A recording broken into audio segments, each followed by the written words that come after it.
थंडीमध्ये ही रेसिपी कधी खाल्ली आहे का? लहानांपासून मोठ्यांपर्यंत सर्वांसाठी पौष्टिक अशी. तर चला तुम्हाला सांगते कशी करायची ते. तर 2 चमचे तूप घेतलेलं आहे कढईमध्ये आणि त्यामध्ये 1 वाटी बाजरीचं पीठ टाकलेलं आहे. बाजरीचं पीठ मस्त असं खमंग थोडंसं लालसर होतपर्यंत भाजून घ्यायचं. तर इथं पीठ आपलं मस्त असं भाजलेलं आहे. एक 5 ते 7 मिनिटामध्ये पीठ चांगलं भाजून होतं आपलं.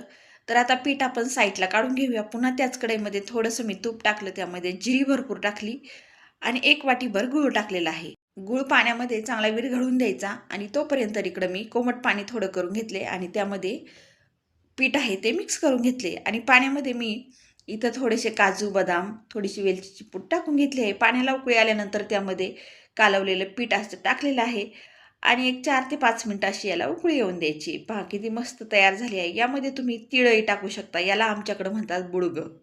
तर तुम्ही ट्राय केलंय का? नक्की सांगा.